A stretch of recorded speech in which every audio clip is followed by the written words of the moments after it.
Alright, looks like the stream is up and running. Look at that. I just got a notification that said something at the Grand Exchange was there for me. So let's get teleported. Oh yeah, look at that. Boom, straight to the Grand Exchange. That's baller, dude. Fudgin' baller. Hey, my charm's finally sold. Nice. Alright. So the thing we need to do here is we need to go ahead and finish up our blue dragons. So let's go hit up some of that action.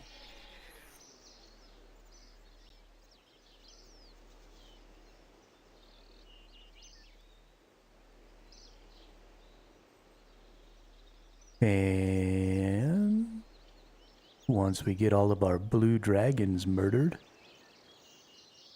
we'll be moving on to another Slayer task. And we're just going to be killing and chilling today. Talk about some stuff. I got some crazy things going on in my brain right now. Like, really fucking crazy things going on in my brain. Y'all don't even know. Living inside of my head is like the wildest roller coaster you've ever been on.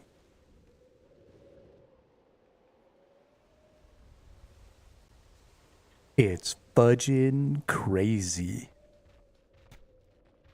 And I like it.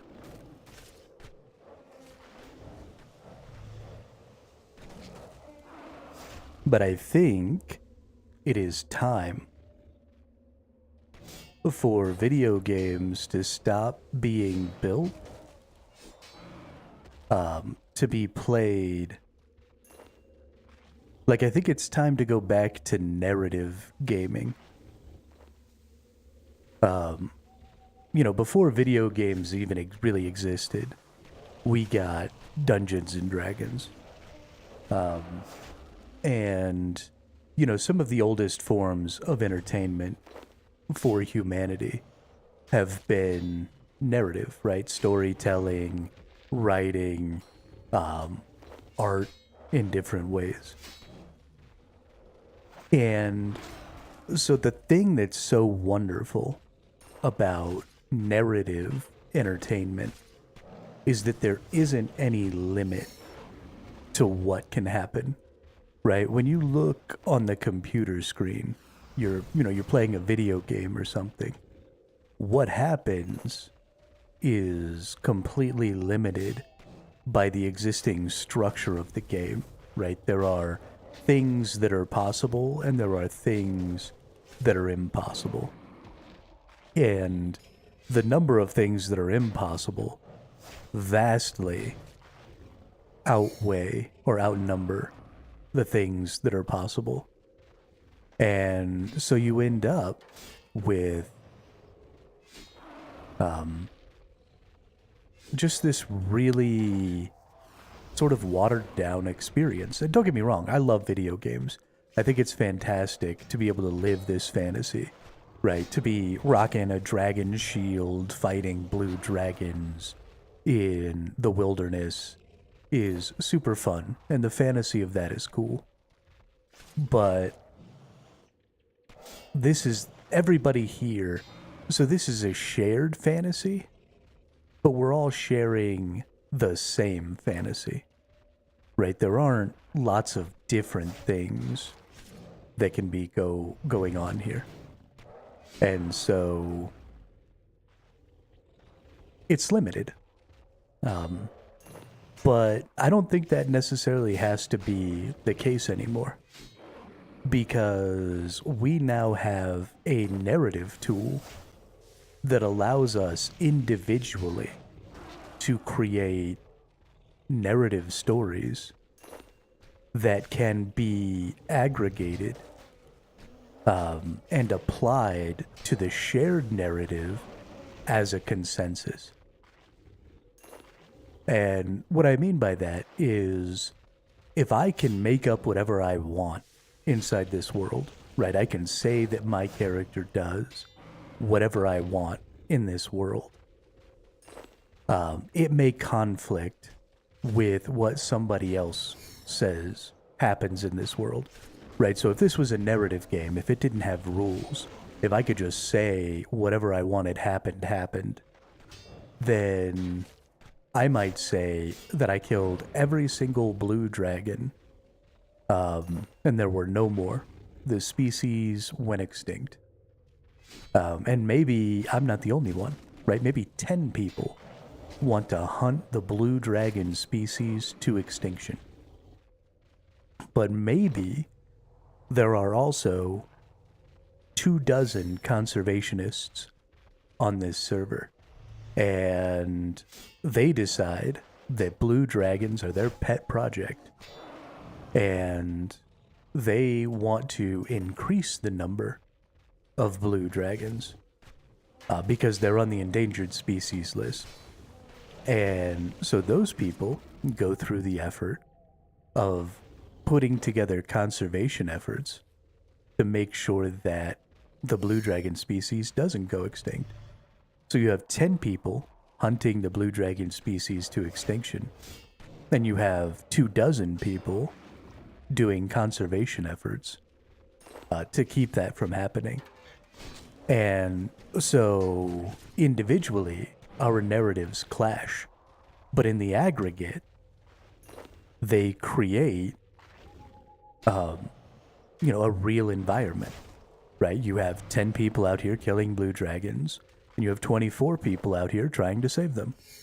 And so, if you aggregate that information and then change the state of the world based on the consensus, then you can say, okay, twice as many people want to save the blue dragon species as want to kill it. And so the blue dragon species continues. Maybe one of those conservationists talks about moving them to a sanctuary or something like that. And so you can even add that to the shared narrative because there's nothing directly opposing that idea. And so, you create a sanctuary and you have breeding programs and you reintroduce blue dragons to other habitats where they maybe got hunted out of. And then suddenly you have this conservation effort. And so all those people who were trying to hunt the blue dragons to extinction, their narrative didn't get ignored. It was just overwhelmed by the narrative of all the people who were trying to save the blue dragons, just like it would happen in real life. Without those people ever even really needing to interact with each other, although maybe they did. It could happen. But this is something that hasn't really been possible in the past because you had to have a way to aggregate all of those narratives. And you couldn't do that manually, right? I couldn't read all 32 of those narratives and then aggregate them myself, right? Because that's just 32 players. Imagine if you had thousands of players. You just wouldn't be able to deal with that. But now that we have AI, AIs are great aggregators. They're great at writing synopses. They're really great at working with narratives and working within a narrative context and understanding the intent behind narratives. And so now you have this ability where you can feed all of those narrative stories into an AI, aggregate it, create a synopsis of it, and then adjust the world state based on that synopsis, and then give everybody in the game information about that world state. And so I've been playing with that for the last, 36 hours since I came up with the idea. And I've been working in a notebook, building out the world and creating characters, NPCs, and player characters to inhabit that world, and just sort of prototyping that system. And I gotta tell you, it's working way better than I would have ever expected. It is impressive how well the system can aggregate that data. Now, I haven't gotten very far into the prototype game. So eventually, context will break down. And eventually, things will start happening that run counter to established practice. And so I don't know how to overcome that. I don't even know if it's necessary to overcome. Because that same thing happens in everything, right? If you've ever watched a trilogy of movies, right? Plot holes and mechanical mistakes and stuff for how things are supposed to work inside of a world break down pretty frequently, even in human written narratives. So I don't think I actually care. But we'll see. We'll see how bad it breaks. We'll see how far it goes. But it may be something that I bring to you all just as a sort of a something to check out. We'll see. We'll see how it works. But it's been pretty much absorbing all of my brain power to think about this, because I'm really excited. So you all know I'm pretty interested in gaming with natural language.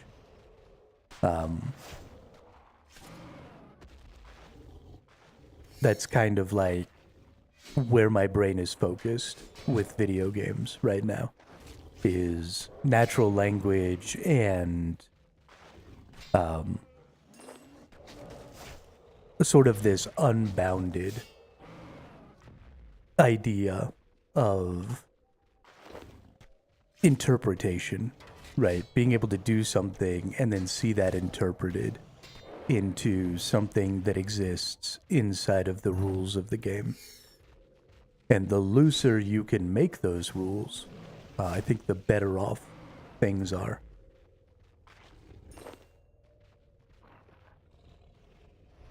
Abstraction is very important to me.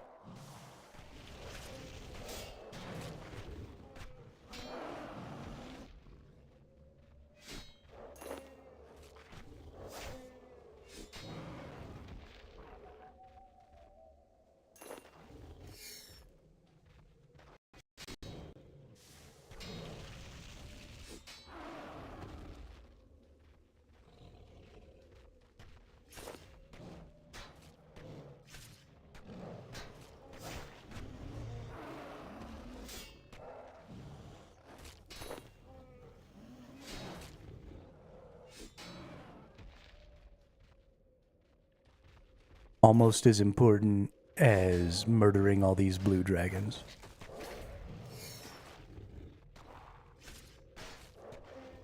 Almost.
Okay, I don't know why I didn't want to attack that dragon.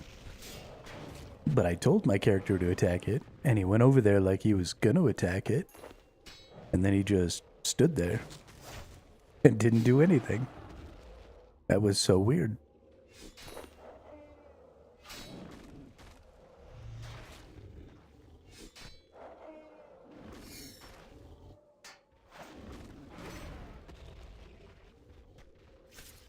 Oh shit, what's this? A Fremenic equipment patch. Hey, what's up, Felix? How are you today? What are you getting up to?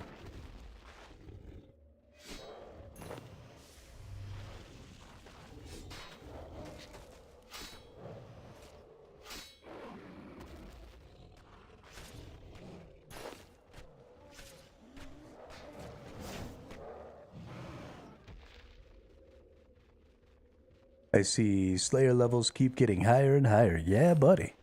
We're up to 75 Slayer now, which means we're doing that next tier of Slayer Master, which makes me super happy.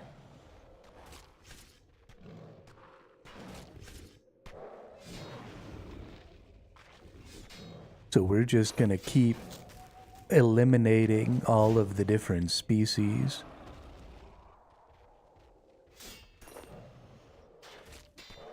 Of Gillinor.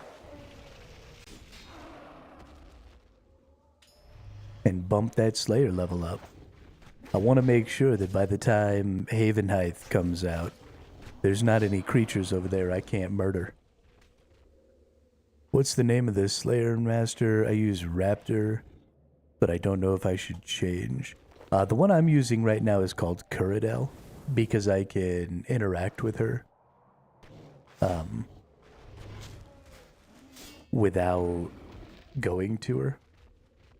But I think Raptor is the one in Anachronia, isn't it? Or am I mistaken?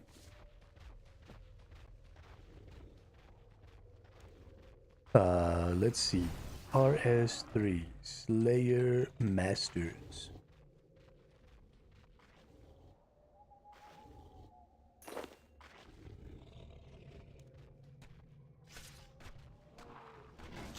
Raptors in Fort 4 and 3. Okay. Oh, let's go down here and take a peek. Raptor, Fort 4 and 3. So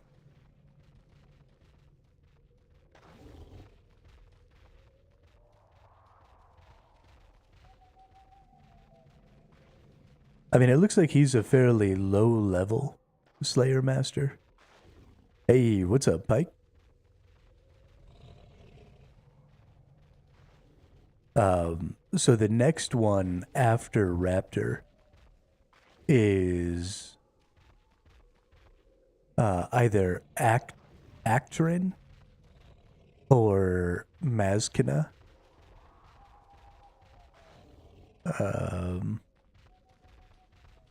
And they look like they require level 50 combat to go to.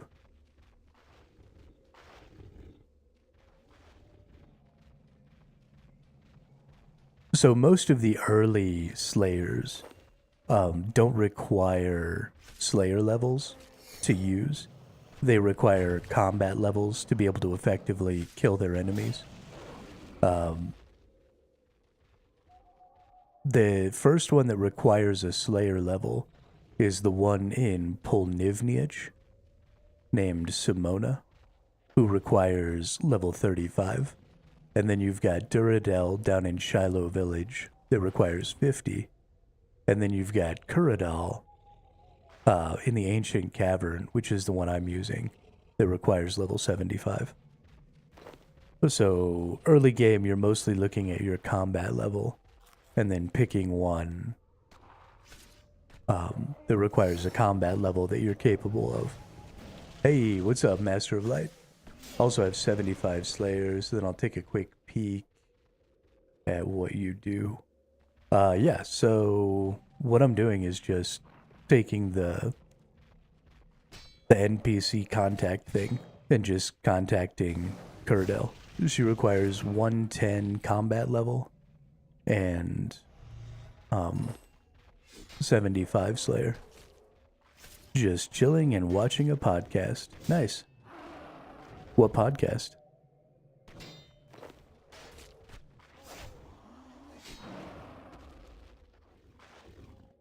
Anything interesting?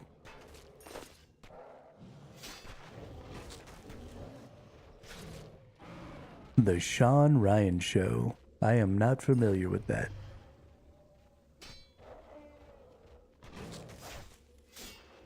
Been thinking up any new ideas for game mechanics, systems? Yeah, Pike, I have been working on building a narrative game. And I sort of just started babbling about this at the beginning of the stream. But I don't think anybody was here by then. I was kind of just shouting into the void because I'm so excited about it. But as you know, I've been very excited about the concept of natural language being used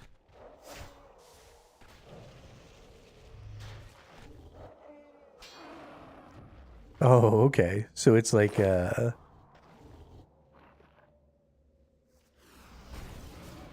um hey, what's up, Slate? Now the party can really begin.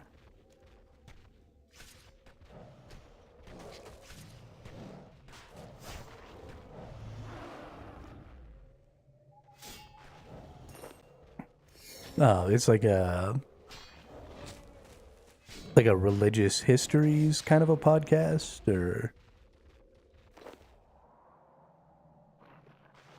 like a mythology or something like that. But yeah, Pike, so I'm pretty interested in the idea of natural language in gaming. Because now that we have large language models and we can aggregate and create synopses for large amounts of text data and identify intent through natural language without having to adhere necessarily really strictly to rules. I think we have an opportunity to have some very interesting types of games now. And the thing that I'm working on right now is a game that is completely played through narrative. So think, Dungeons and Dragons, other tabletop RPGs, things like that. But instead of having a game master, and instead of even having to follow the rules in a book or anything like that, you would instead decide what your character does completely narratively by creating a journal entry each day of your character's previous day's exploits. And by doing that, you would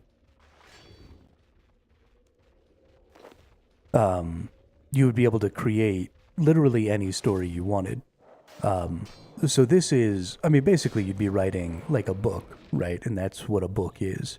The problem is that when you use narrative systems like that, you can't really share the world with other people, especially if you're doing it asynchronously.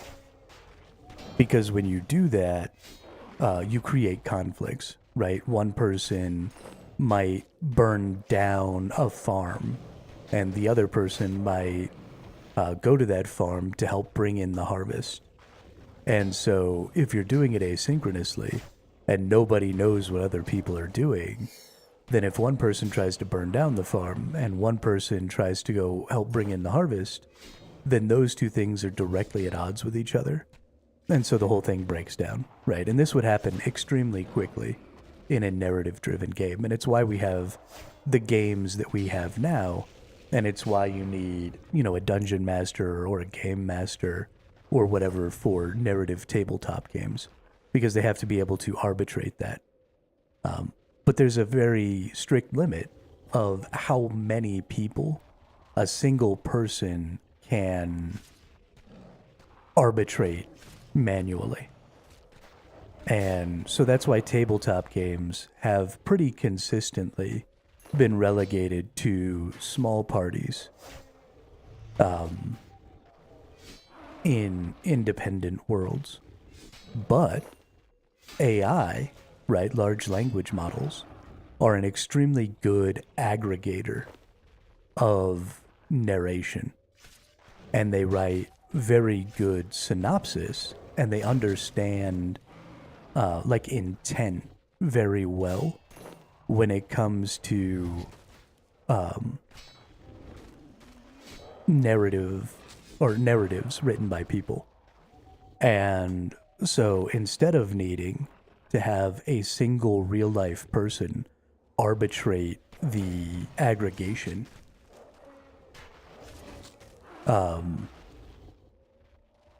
of those narratives, you can have a language model aggregate those narratives and then decide how the world state changes based on the consensus of those narratives, right? So if one person tries to burn down a farm, but say 3 people went to that farm to go help bring in the harvest, then the consensus would be that the farm doesn't get burned down, right? That the harvest gets brought in, because more people were attempting to do that action than trying to burn down the farm.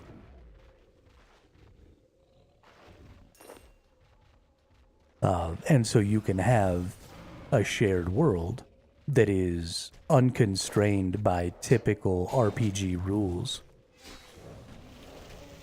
that is more of a shared narrative. And that's kind of what I've been working on for the last couple of days. And so far the prototype is running pretty well. It's been entertaining. Let's see, not really. They're talking more about the demonic possession. Priest is an exorcist, the future of what's going to happen. Interesting. Got other guests like former SpaceX head of cybersecurity. Oh, okay, so it's just, here's some really interesting stuff. Let's talk about it. That's cool. I like interesting things.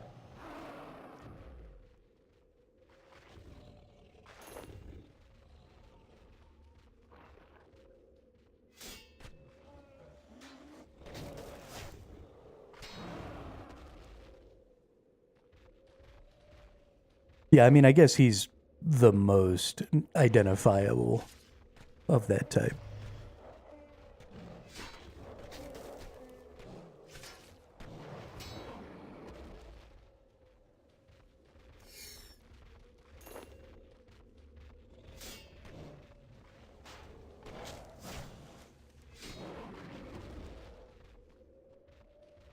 That's cool.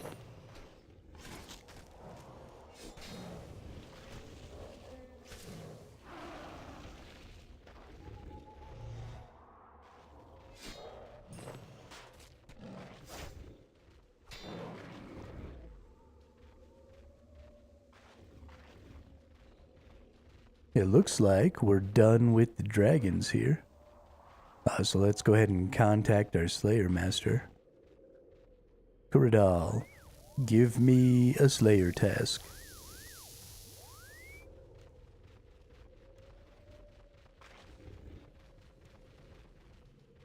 I need another assignment. Excellent, you're doing great. Your new task is to kill 99 or 98 iron dragons. Got any tips? The last iron dragon I killed, I found water spells took them down.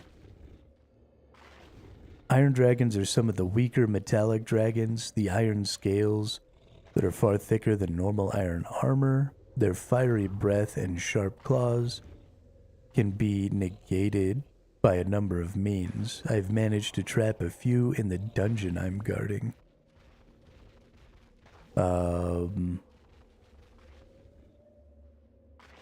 I don't know where the dungeon you're guarding is.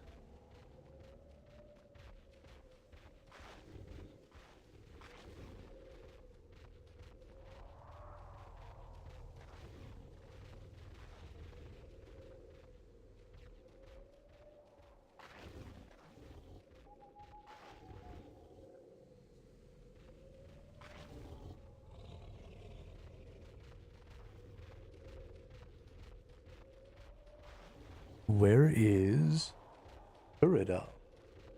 The ancient cavern. Daughter of Duradel.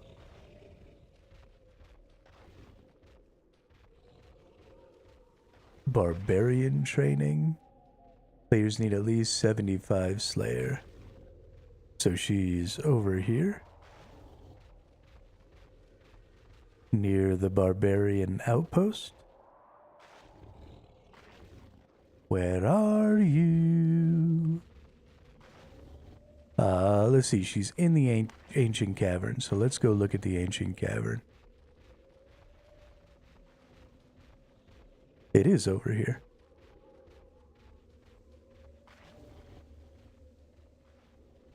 Okay, so it's like you jump off over here.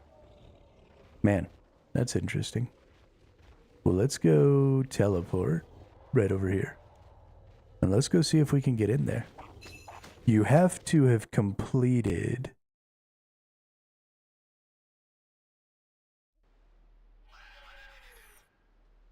barbarian fire making, or at least started it.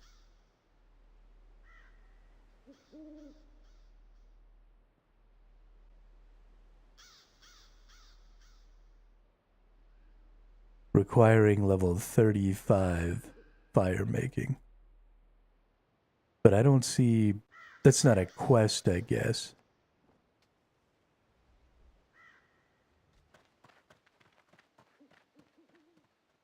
Unless I don't have, no, I've got the locked ones shown here.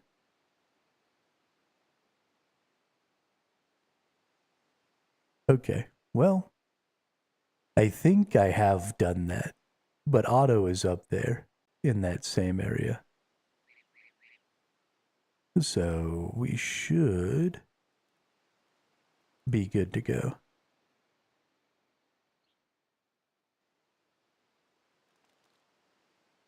Yo, what's up, mob man?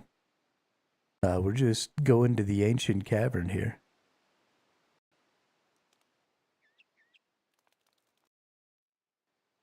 To go do some more slaying. Playing and slaying.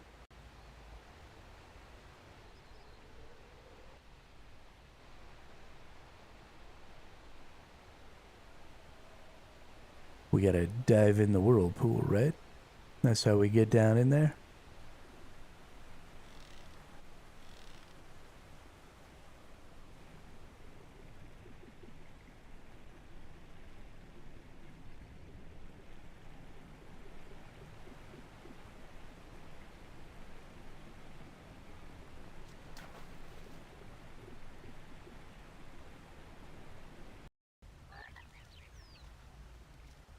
Nope.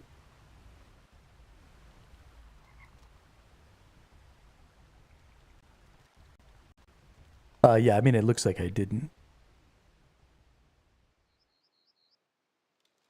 Looks like I didn't. I did part of it. Like I can catch some of the barbarian fishing things.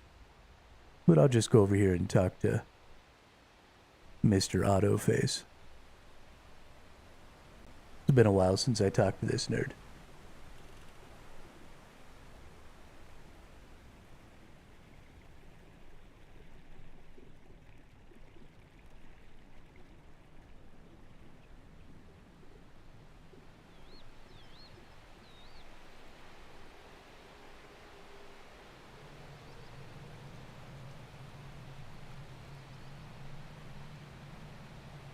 My mind is ready for the fire-making wisdom.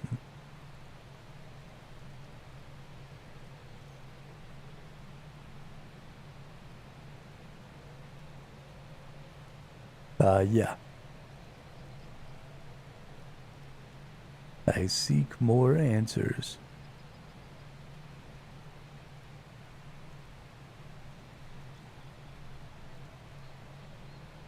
Go and light some oak logs using a strung bow. Oh, okay. So I already kind of started this one. Got it. Got it, got it. I wish that I had brought that stuff with me, but how was I supposed to know?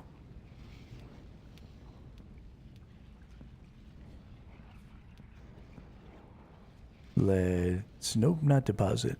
God damn it. Where that? Deposit that? No, because I didn't have a strung bow. I did consider just cutting down the tree, but I would have needed a strung bow.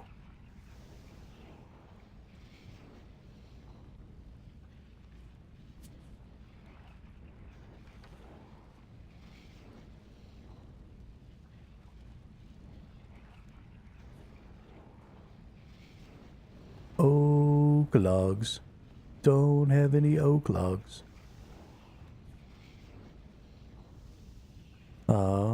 Let's see. Log.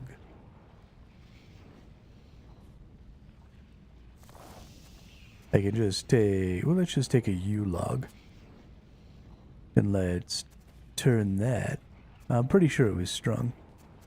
Because that's how you start a fire, right? You take a bow and string, and you wrap it around a stick, and then you spin it back and forth. What's an unstrung bow gonna do to make a fire?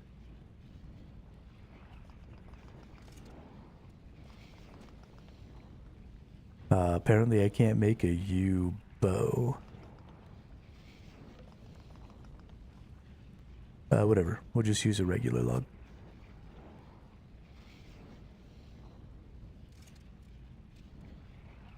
A short bow. And then we'll string it. Nice. And then we need to go get an oak.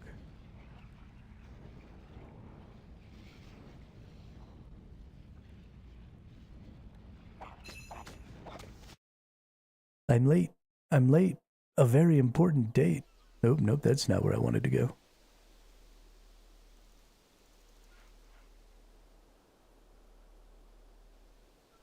Must be Arduino where I want to go. Oak trees are OPIRL. Why do you say that?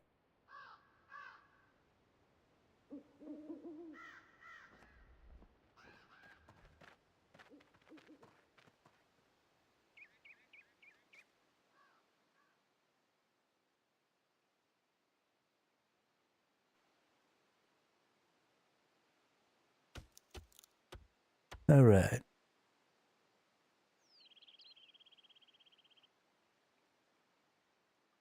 Can we use that on that? Is that how we do that? Yeah, it is. Boom, shakalaka. Who's the best? I'm the best.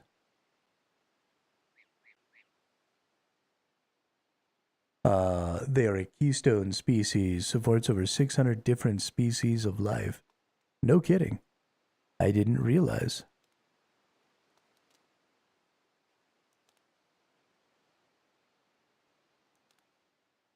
That's really cool.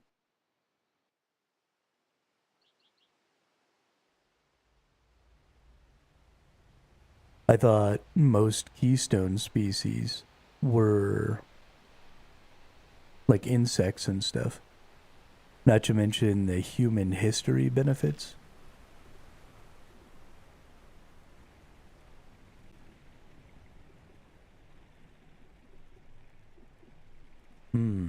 But we didn't specifically need oak for that. Right, we probably could have used a different type of tree. Oaks are just really large and really sturdy, yeah? Like they're a hardwood. Or are they a softwood? Human economic value is driven by oak. Oak was very important to shipping. Interesting. My mind is ready for the fire-making wisdom.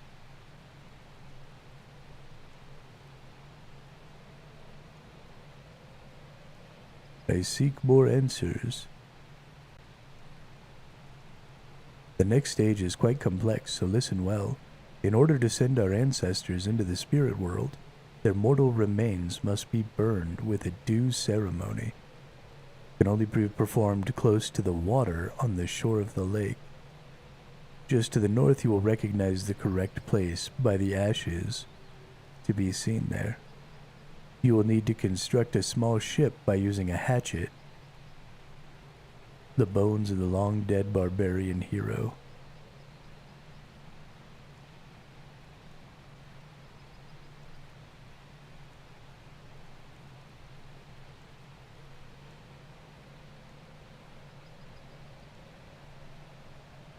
Okay, so he told me that I needed to dive into the whirlpool. So I assume we're good now.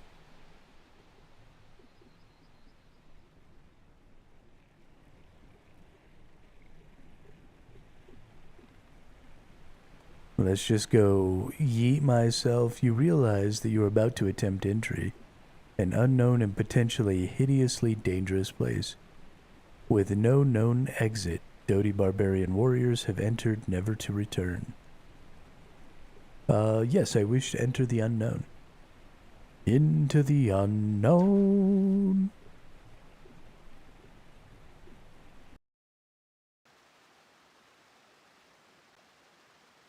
Oh yeah. Climb down the rough-hewn steps. Oh, it looked like up over here there were some metal dragons. We've got brutal green dragons. That's exciting. Looks like they're not aggressive, which is cool. But I need to, like, get up here. Southwest corner? Okay. Oh, there's a fairy ring. We got water fiends. Hey, there's the steps. Looks like these water fiends don't attack, but that enraged barbarian spirit does. Hey, there's another dude up here. What's up, too much yen? Hey, and there's Kuradel.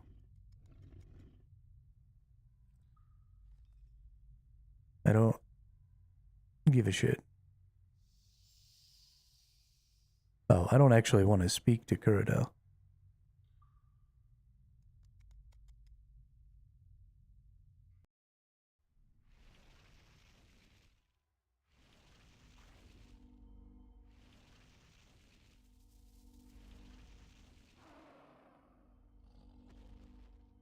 Yo, check this out.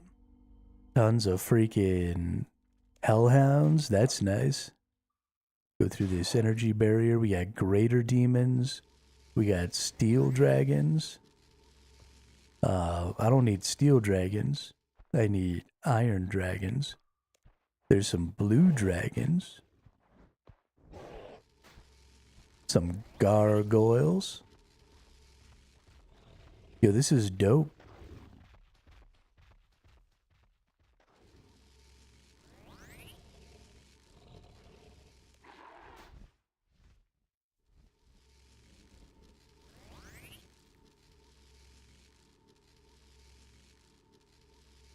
Oh, we got abyssal demons. Nice. Can only fight them on a slayer task. Okay. That's good information to know. This dude's over here fighting these iron dragons. So I'm going to go over here, and then I'm going to hop worlds. Because I don't want to get in this poor dude's way.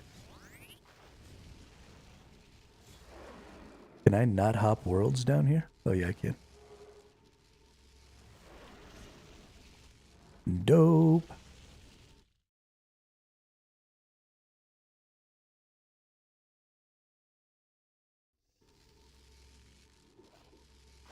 All right. Looks like we're good. Let's see how this goes.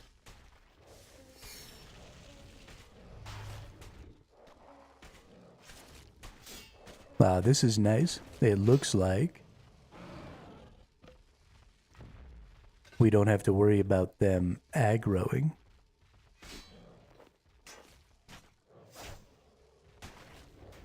Which is cool. They seem fairly easy to kill.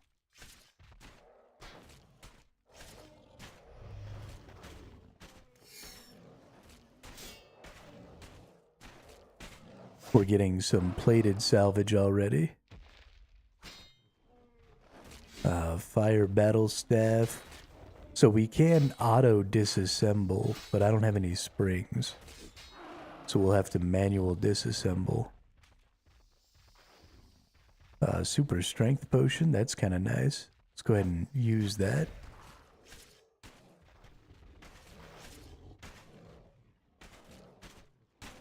Hell yeah.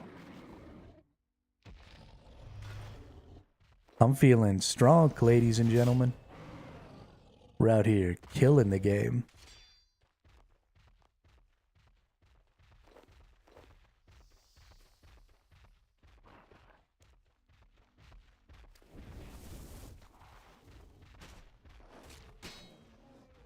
Now, if only there was a bank down here, I'd never leave.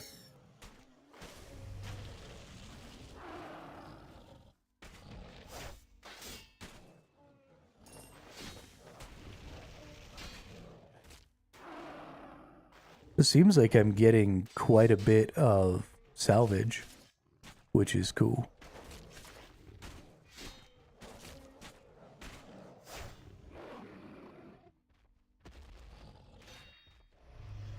I am getting a lot of salvage. Holy cow.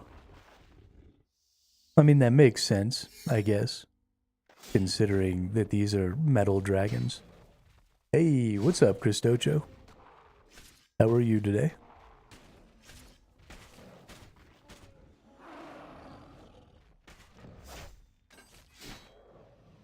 All right. Now that our little bow isn't there anymore. Oh, nope, there it is. Damn it. Okay. This is how we solve this problem.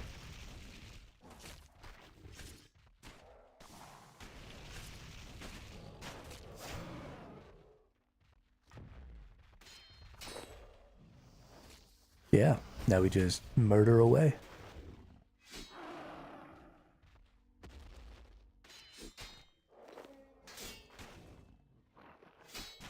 We're gonna keep burying these bones.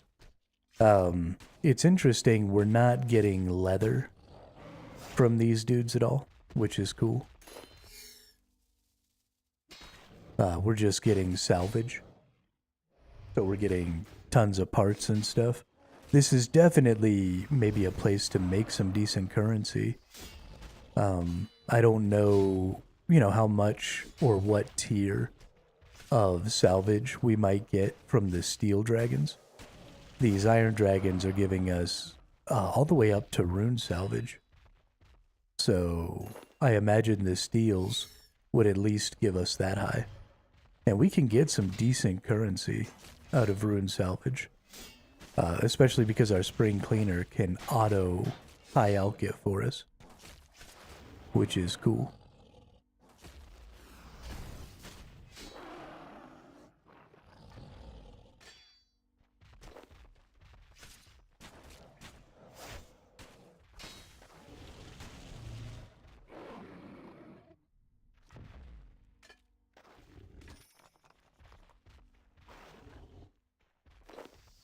Yeah, that's going really well.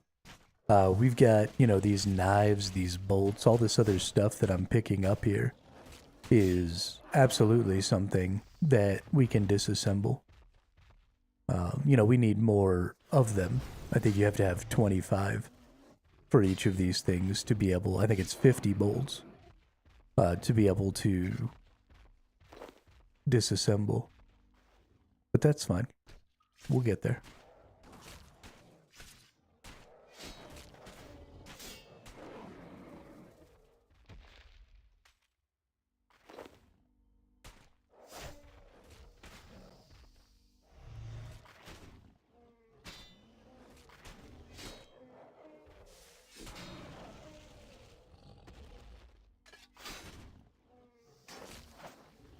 But there doesn't really seem to be any barrier. None of these things do enough damage. So I can just kind of hang out down here. Leveling up some of my stuff. I actually think I need to destroy... Nope.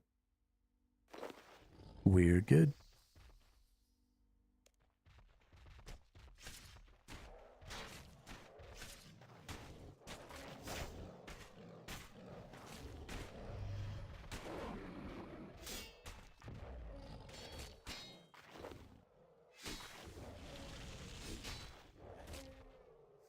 Pum pum puenem.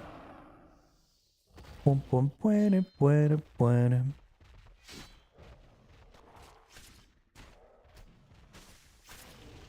I do love murdering dragons. Makes me very happy.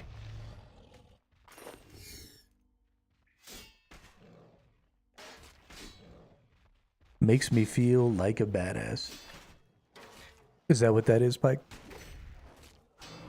I don't even know. It's just in my head.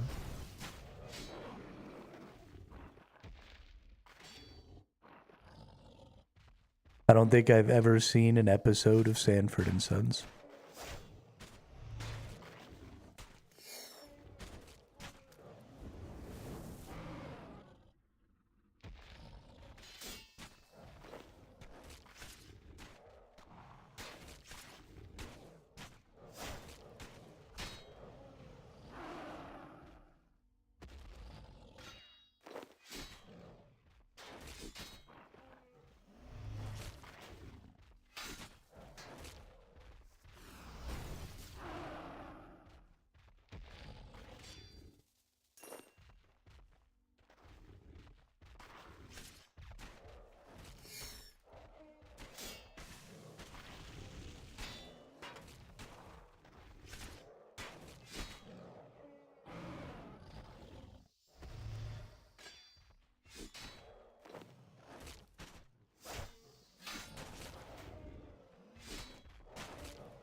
Ooh, a nice curry. I don't actually think I'd need this. Can I disassemble the curry? Hey, I can. That makes me happy.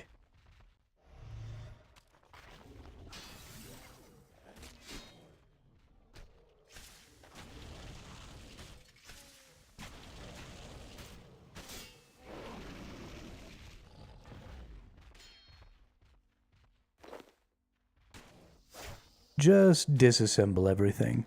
That's how this works. Turn it into parts, pack it away. Ooh, I got a dragon plate skirt. I've never had one of those before. Oh, I got it from my ring of wealth. That's interesting.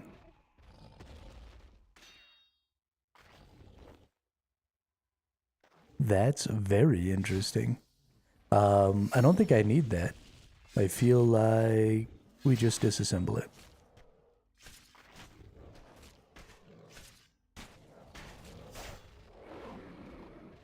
We got plated parts and deflected parts. Nice, nice.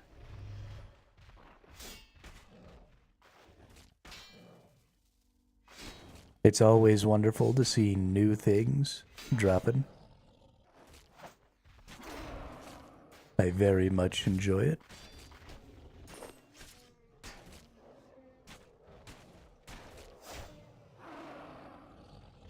With Bronze Man, are you able to sell anything on the GE? Yeah.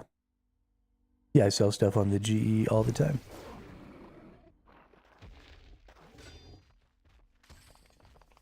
That's primarily the reason I wanted to play Bronze, was I wanted to be able to sell stuff so that I could stack up some currency so that I could just bond my membership instead of paying for it. I figure if I'm gonna be playing at least 36 hours a week, I might as well put myself in a position where those 36 hours a week have some value.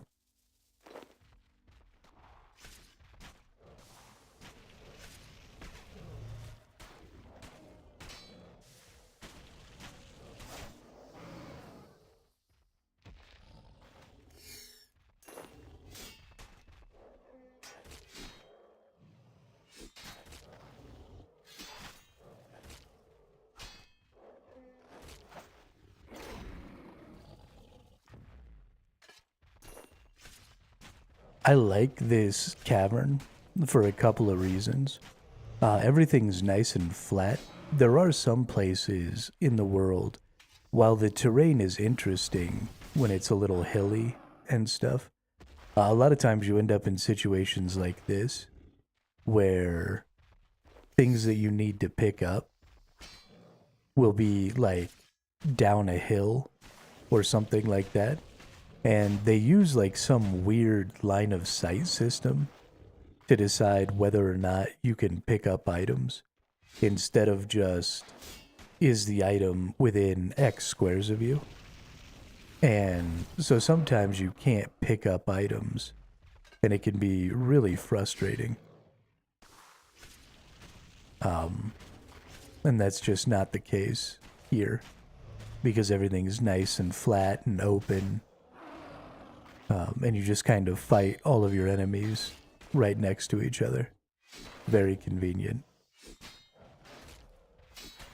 I really, really like it. We should be able to much more quickly, especially if this Slayer Master is going to be giving us tasks down in here a lot. We should have a really easy time leveling up our Slayer today. Maybe we can get 3 or 4 levels. Probably I would benefit from being a little more proactive about just going a little faster and stuff. I'm kind of being a little slow. But that's okay. We don't need to be exactly efficient all the time. It's fine to just kind of bebop around.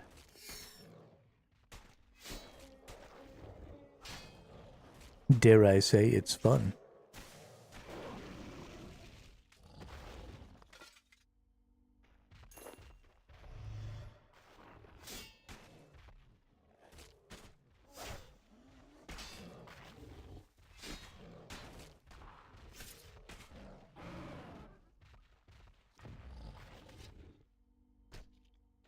Nice. Yeah, see, this little spot right over here seems to, like, disappear. And I don't like that.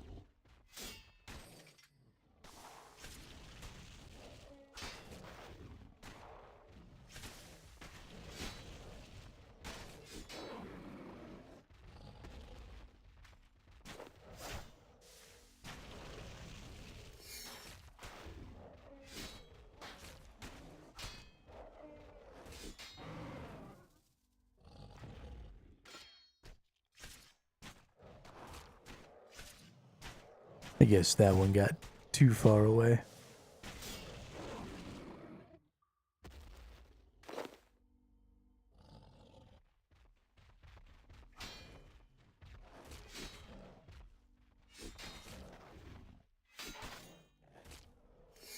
Yeah, this is going to be super good. Really excited about it.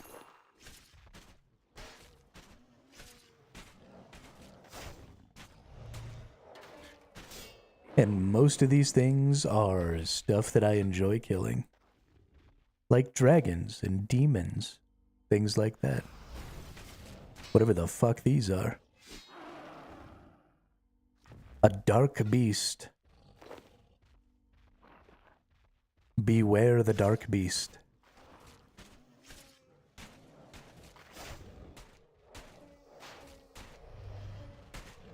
Comes out at night to prey on the bad little boys and girls. A ferocious ring. What in the holy shit is a ferocious ring? It's got 5 charges. Let's rub it.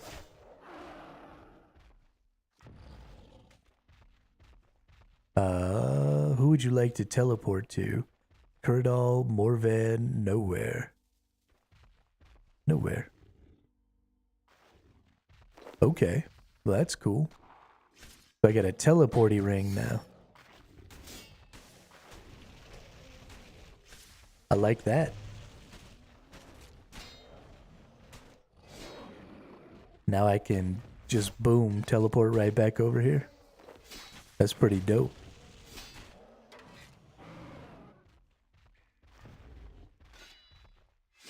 There's so many ways to teleport in RuneScape 3. They were like, look, we get it. You don't want to walk around. How about some teleports?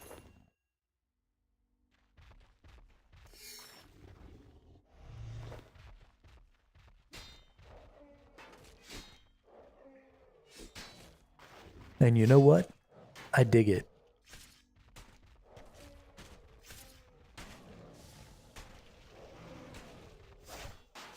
Did that dude just shoot a fireball at me?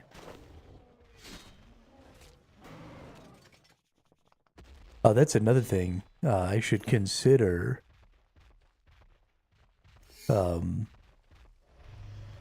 Disassembling some of these bones.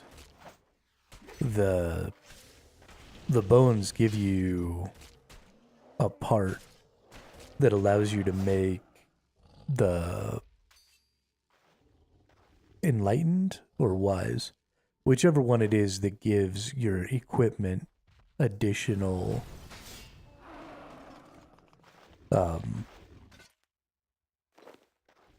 additional XP so that you can level up your equipment a little faster.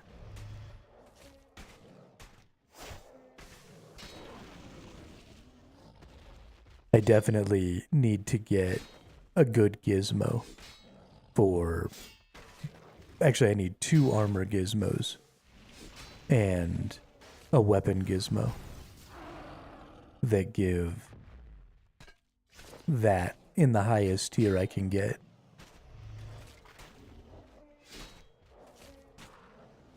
So that I can speed up my leveling item process.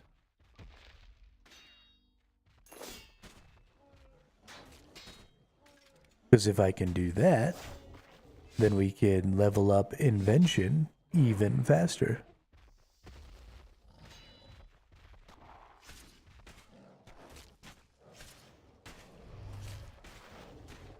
Which is obviously what we want.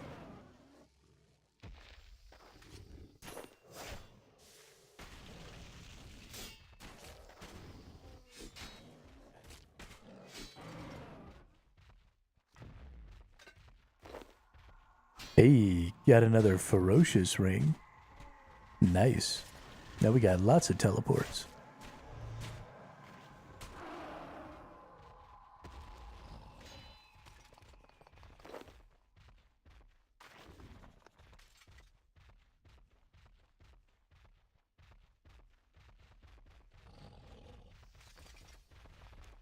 Breaking down so many items. I wonder what these ferocious rings break down into. I don't know if I actually want to do it. I kind of like the idea of having a surplus of these ferocious rings so that I can just teleport here anytime I want to.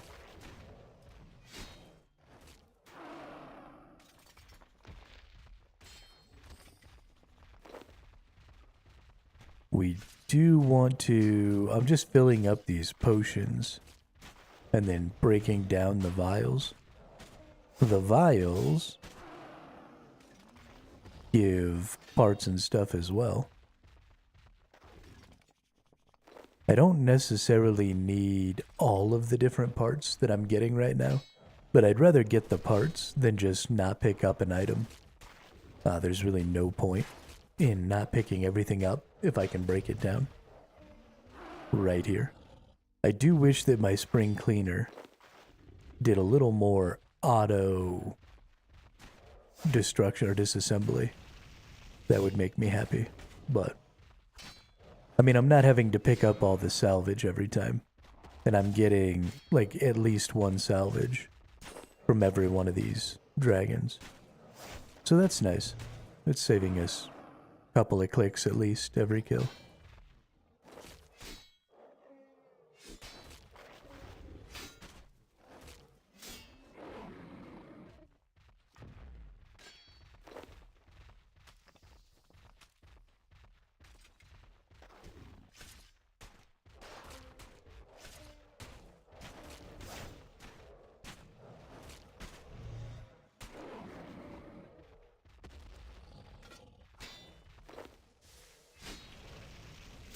Now that this one's full, I'm not going to make any more full ones. I guess I could drink that one and then fill that up. That's fine. That way I can be as strong as... Well, that was actually kind of a waste. There's definitely no reason for me to need bonus 11 strength down here. I mean, I guess it might speed things up a little bit, but meh.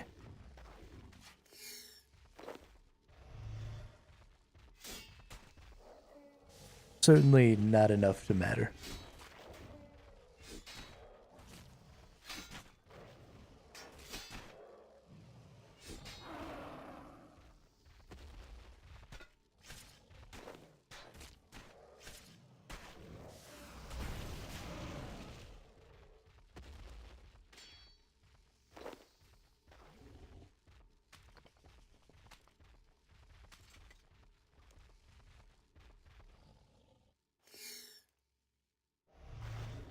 Man, I'm pretty fucking sleepy today.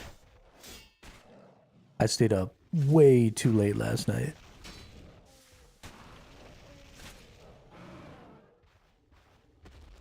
Daylight savings happened the other day, and I didn't notice.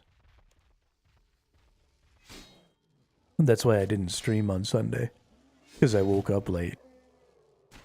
Because it was fucking daylight savings.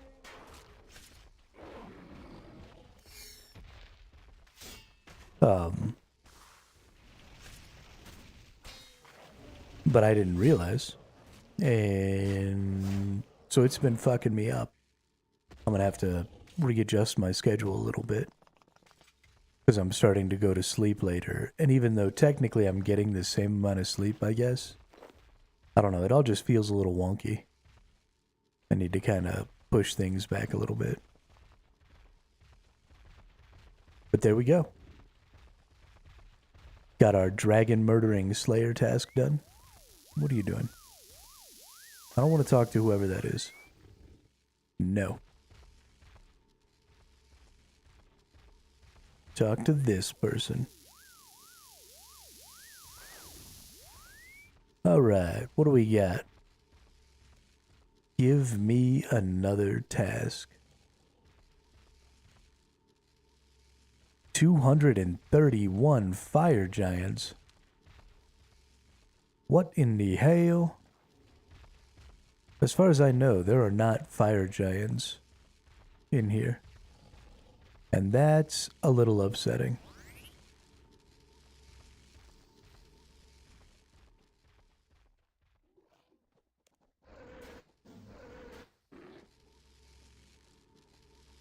There's not like another floor anyway. Or anywhere.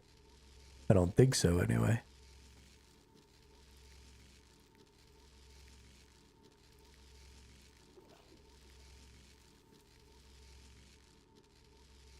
Well, Dookie.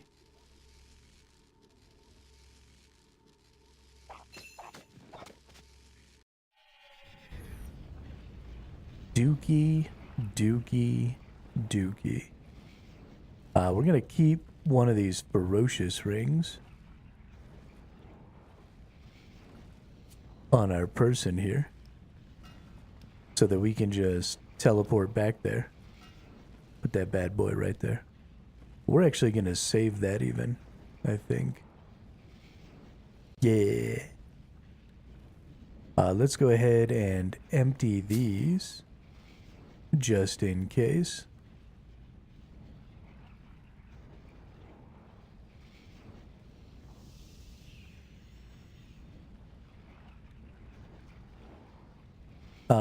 And then there's something that I actually do think that I want to go buy.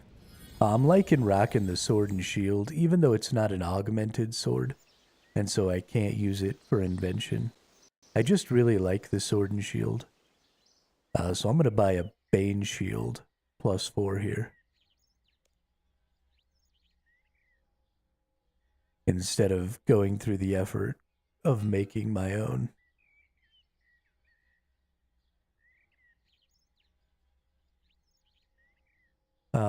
Yeah, Bane square shield +4. Give it a +5. Well, we'll give it a +25%. Confirm. Okay. Guess I'll go fuck myself.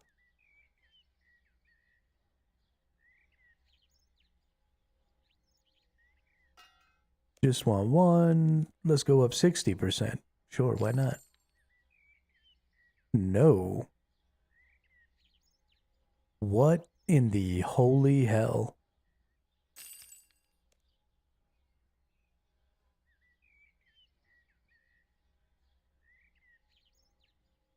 It's like nobody makes Bane's stuff. Why are you ruining my life? Alright, 100% increase on price. Nobody is selling it at 100% increase. Okay. Well, guess we're rocking the dragon shield. And that's just the way it is. So fire giants.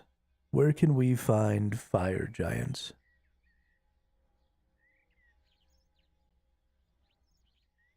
Fire giant.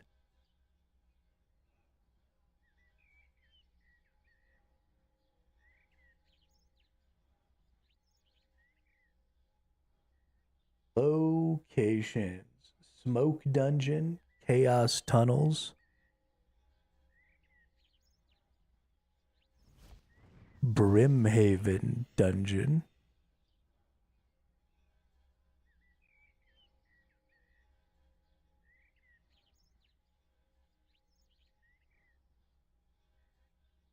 Yeah, I think you have to bring something with you to go in there, don't you?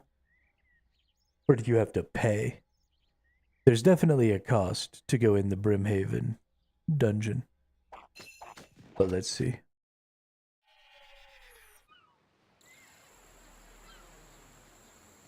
This fucking guy.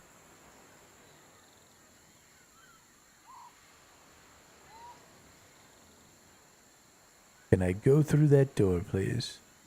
875 coins. What a ripoff. That guy's a dickhead.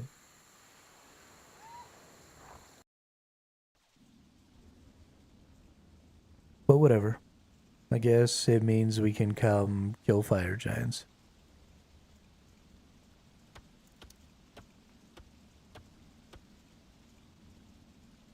Please chop the vines down. Thank you.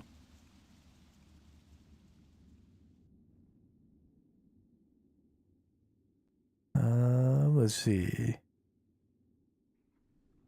We need to get up. So we need to go over here.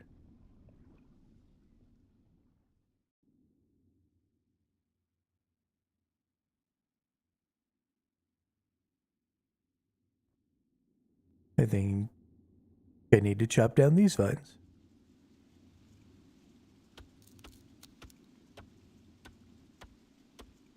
I can't believe that guy ripped me off so bad.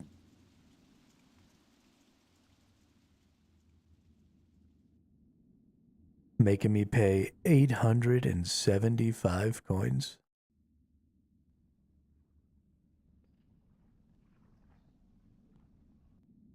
What a joke.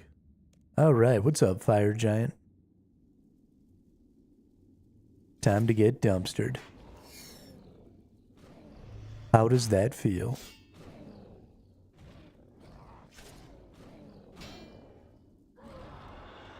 Boom shakalaka.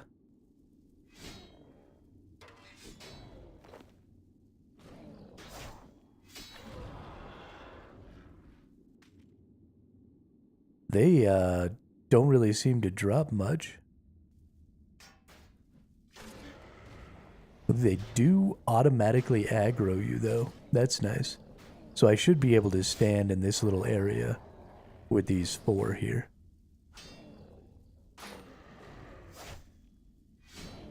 And as long as they come back relatively frequently, we should be good to just AFK this thing. Why didn't that one aggro me? There we go.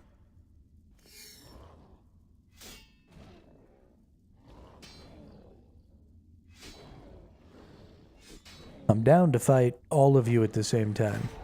Just all of you come over here. Fight me!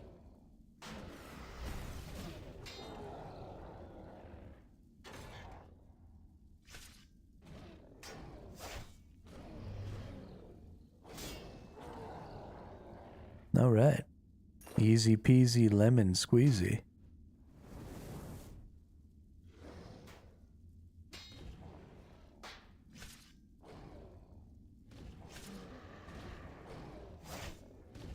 What are we gonna do with all this free AFK time?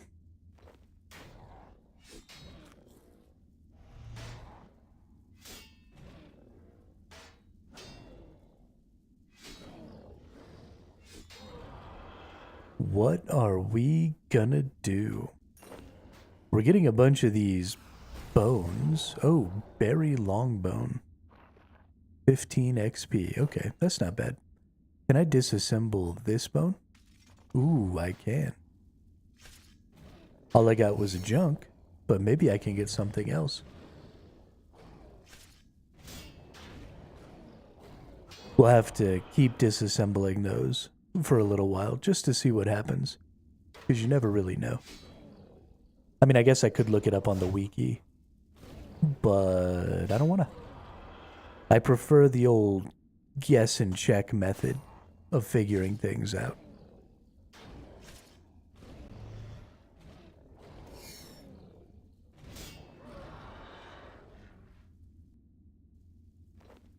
I'm a big fan of guessing and checking.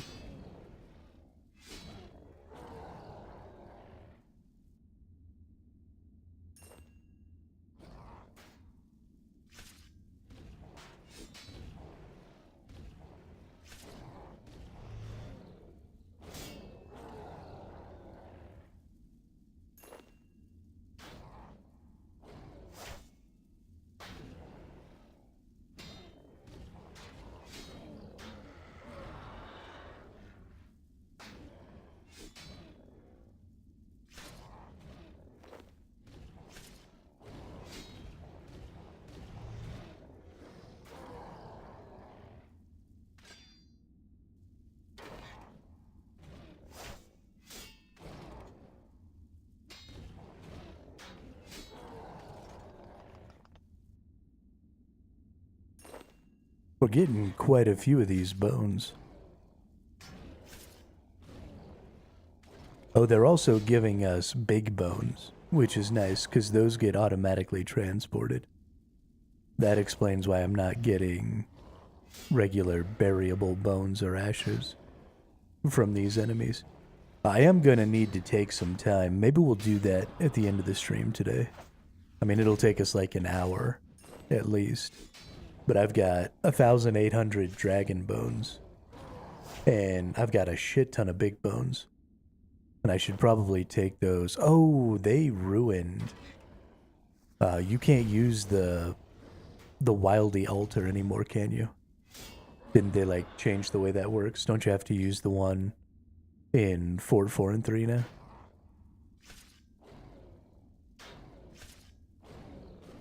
I'll have to look.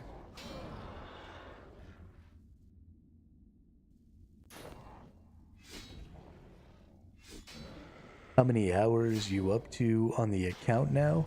It's over 35 days. The last time I checked 3 or 4 days ago, it was over 35 days. But I took that couple of weeks off, and since I've been back, I haven't really been playing off stream like I had been. Because I'm trying not to burn out.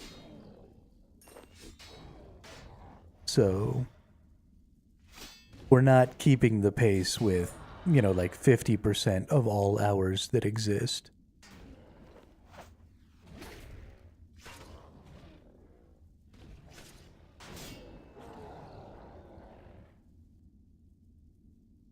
Because that's only sustainable for so long.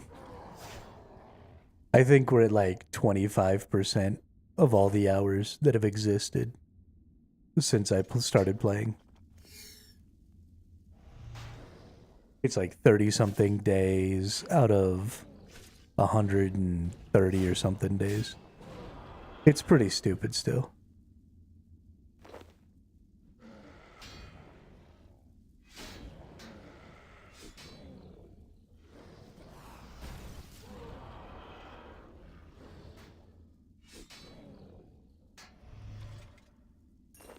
I definitely have a problem.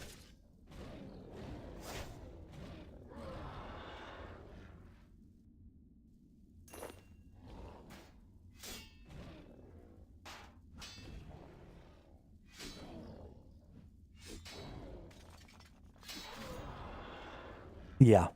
I mean, not just full-time gamer, all-time gamer.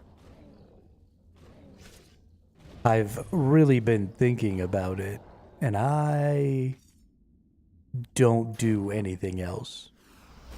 Like, even if I'm doing something else, I'm also playing a video game. I don't just sit and watch TV. I'd listen to TV shows and then play a video game. And, I mean, I'll go outside and do stuff. I pretty much play video games 12 to 16 hours a day.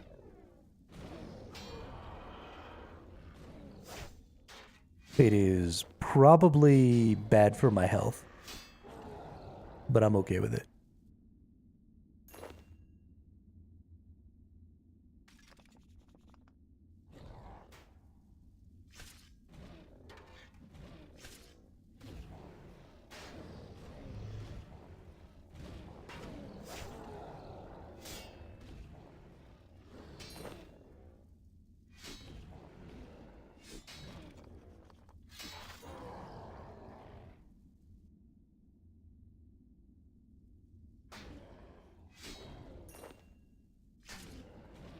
Hey, what's up, Knight? How are you today? Well, I mean, I can't. So that's how that works. One of these days, it will pay off. But as of right now, it most certainly doesn't.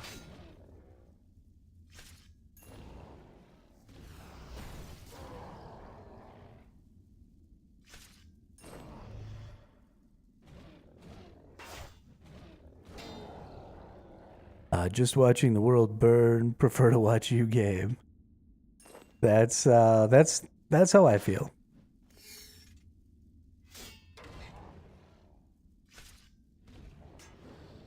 It's not the best solution, but I like the head in the sand method of dealing with the insanity of the world.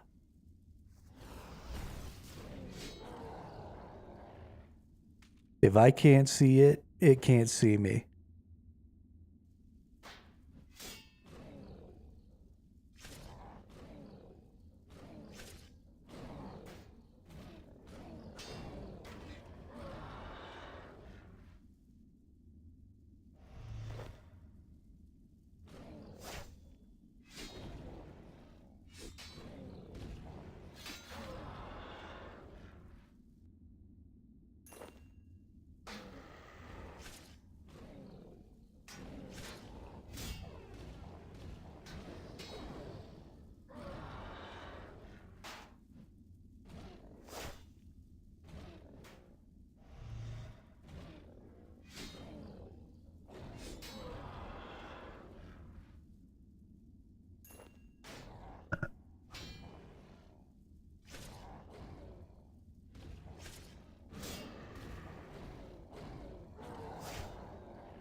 Hey, thank you for the super sticker there, Night Studios.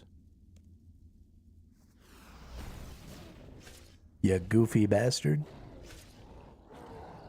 I appreciate it. I actually was looking the other day. Um, so since I started streaming, normally I used NVIDIA GeForce Now, but they changed their rules on being able to use their service, where you're only supposed to be able to use it for 100 hours in a month. Obviously, that is way less than I use in a given month. So I stopped subscribing to the service. So I've started looking recently into trying to get a new computer. And I was actually pretty surprised, even with all the craziness going on with RAM prices and stuff like that. I think I'm going to be able to maybe get a pretty good machine for somewhere in the $1,300 to $1,500 range. So I think we're going to start working towards that goal. Specifically, if I can grow the YouTube channel to a point where we can have a couple of minutes of ads every hour, like we do on Twitch, I think we could start to maybe be able to do that. And that makes me pretty happy.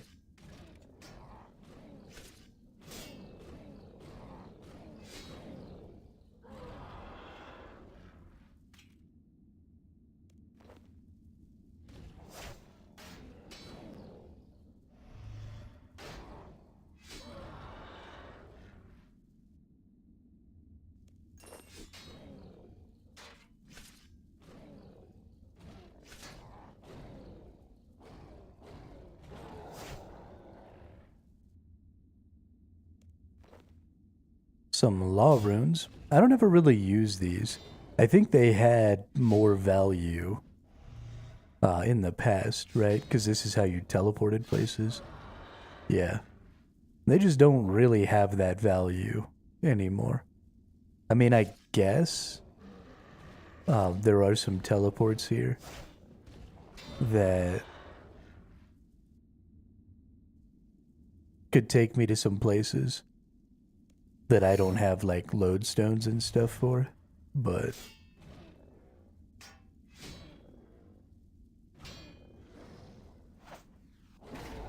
doesn't really seem like it's that useful of a thing to be able to teleport with the law runes. Seems like that's just kind of an artifact of the early years of the game.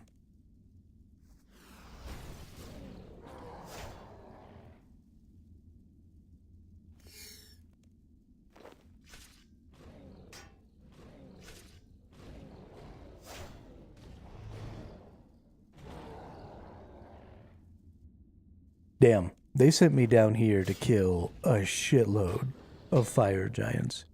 We're gonna be killing fire giants for like 3 hours. This is silly.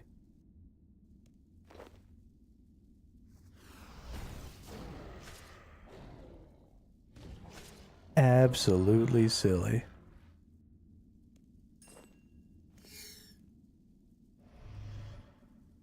Please attack the fire giant.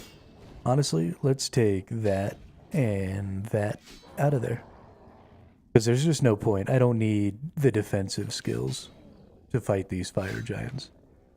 There's no point in wasting time triggering defenses.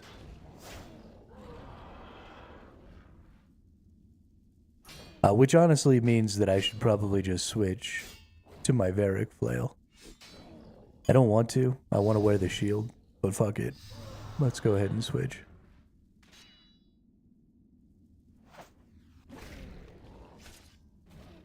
We'll level up our Varric flail so we can disassemble it for parts and stuff.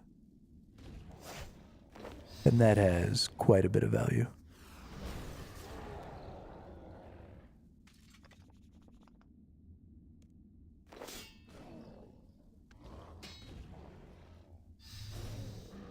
Because we got to level up this invention. We're only level 50. Which is just useless.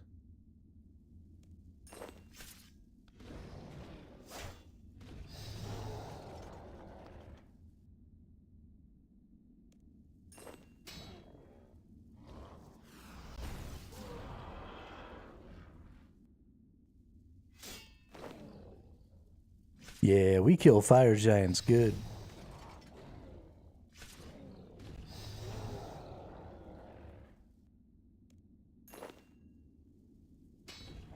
They're dead. They're all dead.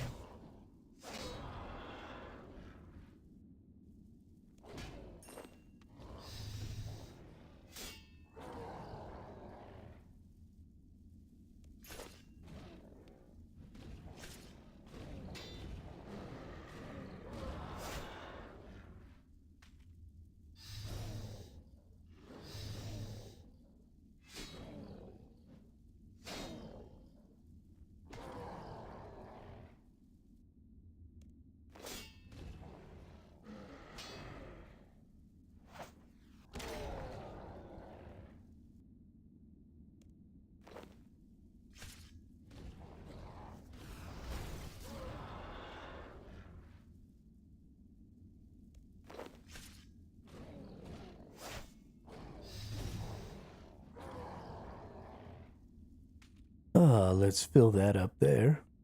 And then we can break that one down. We probably won't fill up any more. We'll just fill up the one. And then we'll just break down any more that we get. Because you do get some good parts from potions. So there's not really any point in not breaking those potions down. If I get them.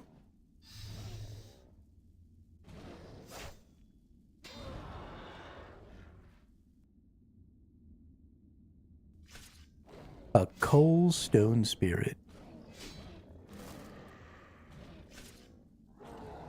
Surprisingly, don't have a ton of those, despite the fact that they're a fairly low tier ore.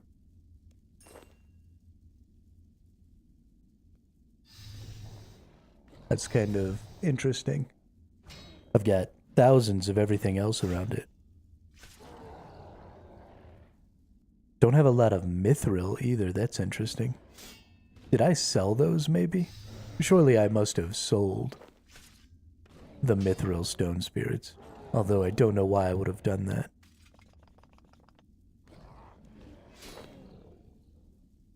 Bury that long bone. Actually, I probably should have gone ahead and disassembled it. That long bone won't be nearly as valuable for prayer. But it still has a chance to give me the component that I want from the bones. So probably might as well keep that. Or disassemble it. What do we got going here? What do we got for challenges? I should really start doing these every day. I just can't bring myself to deal with dailies.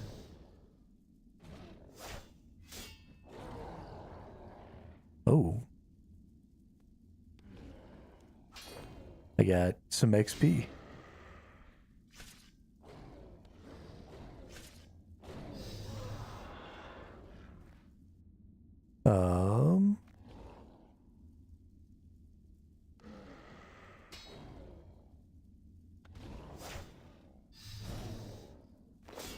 Yeah. I feel like that's such a small little indicator. Like, I feel like I'd miss it. I don't know.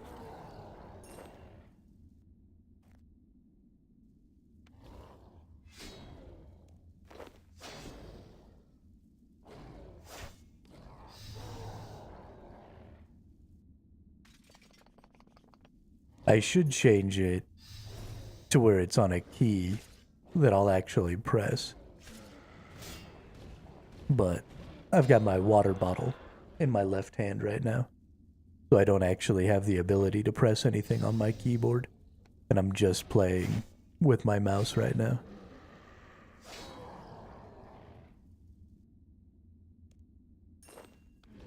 Which is actually kind of nice.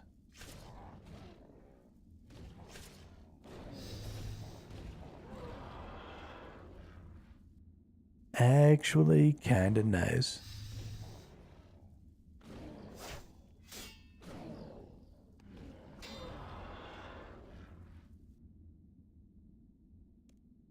I'm feeling pretty subdued today.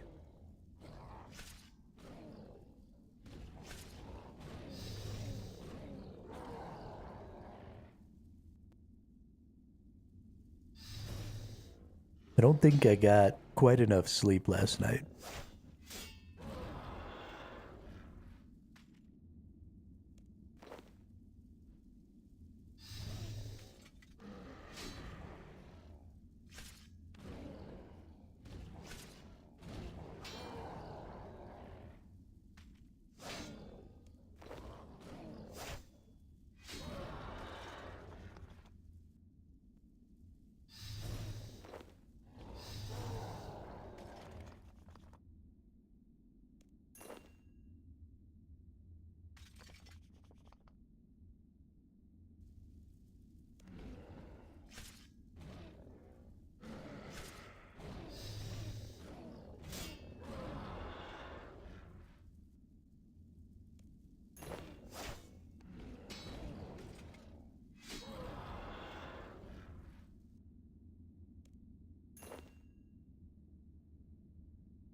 I can't believe that it's already almost the middle of March.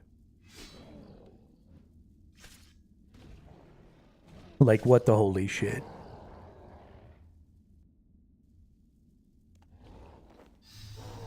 I swear to God, it was New Year's 3 days ago.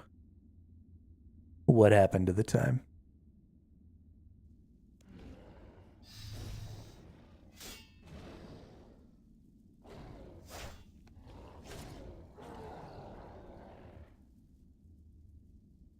I am actively losing my mind.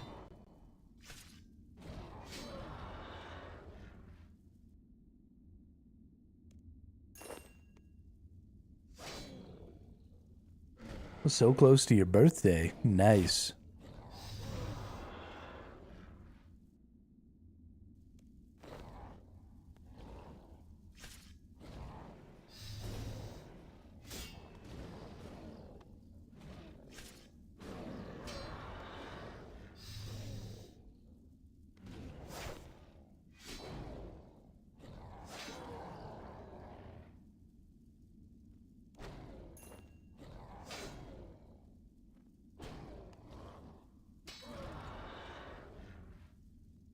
Birthdays are good. One day a year where everyone in your life has to treat you like the most important person in the world. Absolutely wonderful.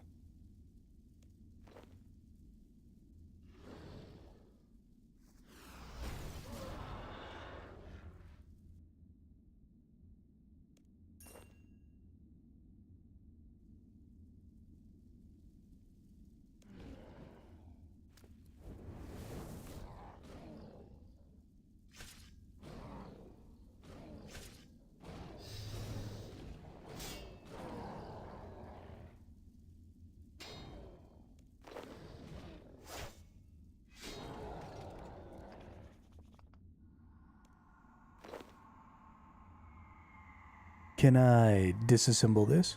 No. Poopy. Hey, we're over halfway done. We started off having to kill 220 of these motherfuckers. Now we're down to just 100 left.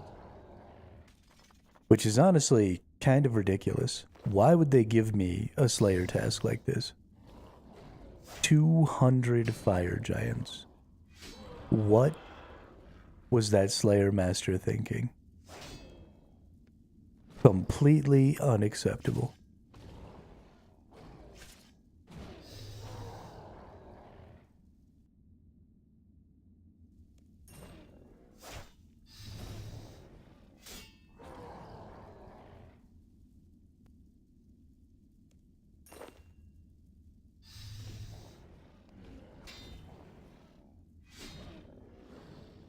I'm pretty sure we've been disassembling these bones, the fire giant bones, and just getting junk this entire time. I don't think I've gotten anything but junk from those. Which makes me a little sad.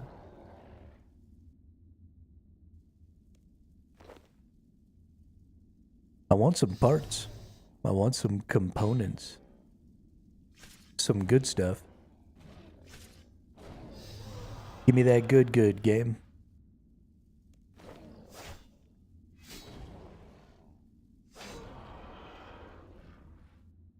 Go ahead and drop me a black party hat or something. You know you want to. Even though it's not part of the loot table. Go ahead and drop me one.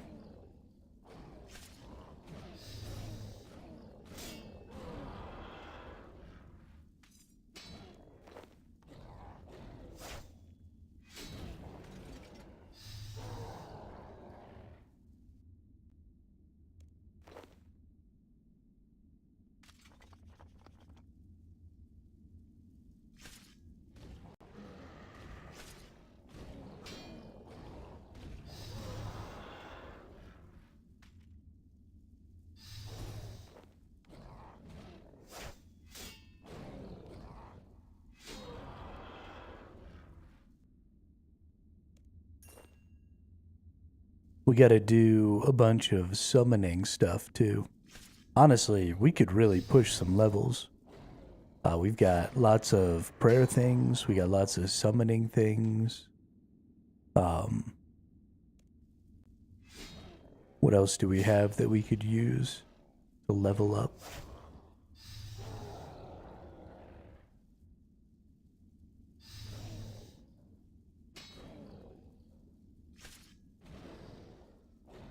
We got lots of herbs. We could do some herb lore.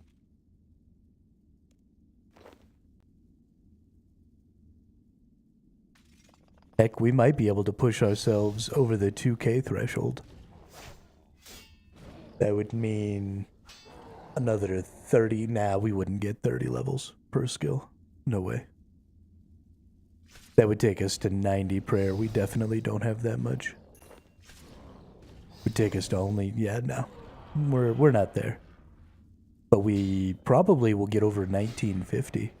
I'll be really excited to break the 2K total levels mark. That'll be fun. That'll be real fun.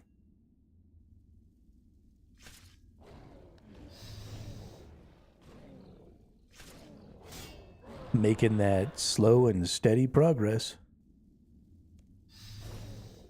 Always with the numbers going up. Feels pretty good.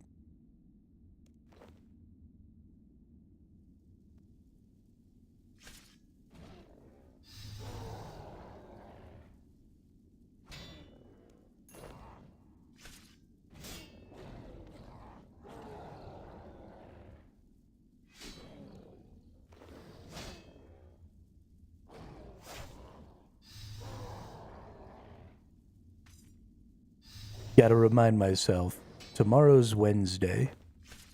So we'll do our thing tomorrow.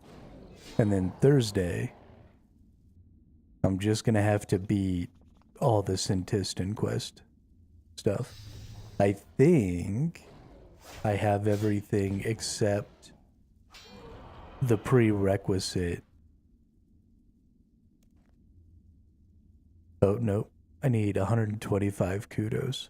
Okay. But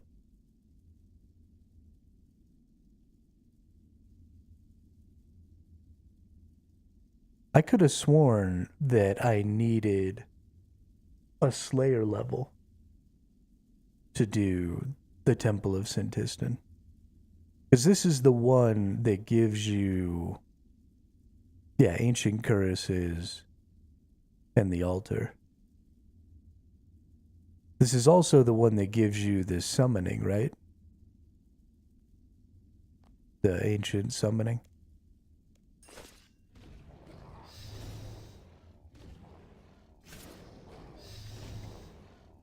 Or is that some other fucking Sintistan bullshit?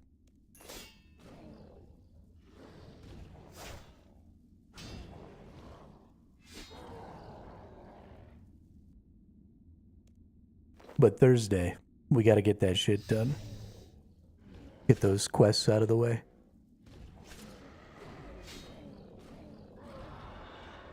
So then on Friday, we can come back in and we can use hellhounds and use curses and all that stuff.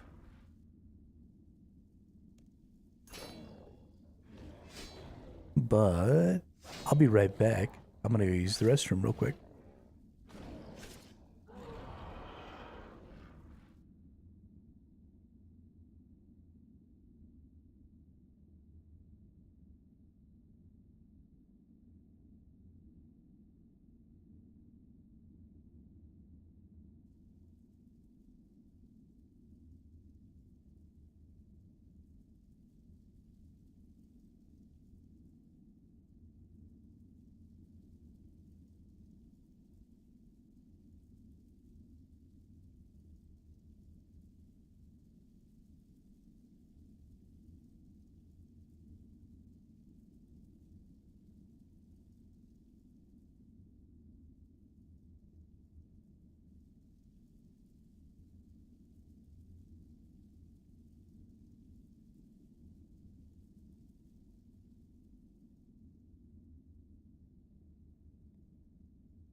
Well, shit.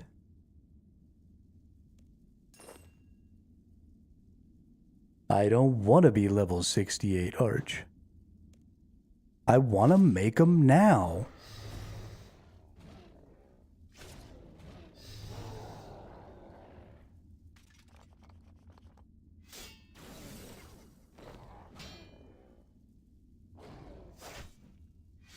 That's bullshit, ref.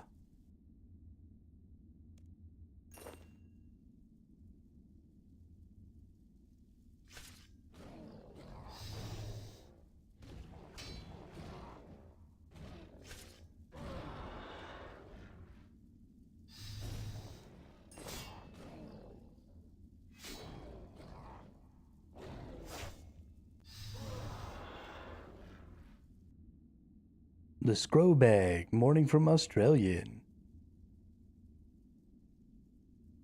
Well, welcome back, Scrowbag. Welcome back. How is it out there in the outback?